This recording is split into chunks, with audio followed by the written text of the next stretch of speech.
खोली के वड़िया घरवा में बोलाइब राजा जी। खोली के वड़िया घरवा में बोलाइब राजा जी। जाई बहरा काम दूसरा से चलाइब राजा जी।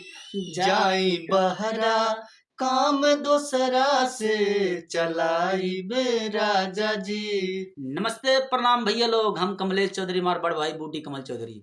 आशा ना पूरा विश्वास कराता नहीं कि वो लोग जरूर सपोर्ट करम। कहें से गरम जवानी व गरम मिजाज, पति प्रदेश बा धमकी देती है। कैसे आगे गाती है?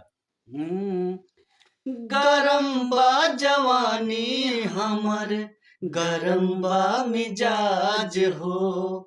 बाटी देव राजा जी, समझी पार साध हो। एक रेजा गरम बा जवानी हमर, गरम बा मिजाज हो। बाटी देव राजा जी, समझी पार साध हो। लोहा चुंबक एके में सटाइब राजा जी। लोहा चुंबक एके में सटाइब राजा जी। जाई बहरा काम दूसरा से चलाइब राजा जी।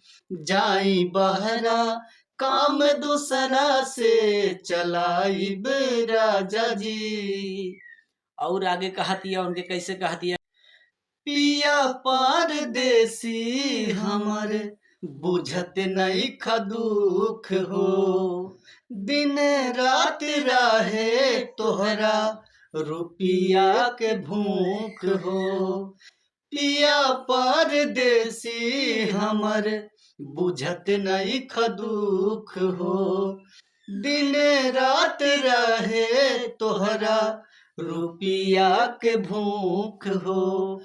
मानब नाही दूसरा के सुताइब राजा जी।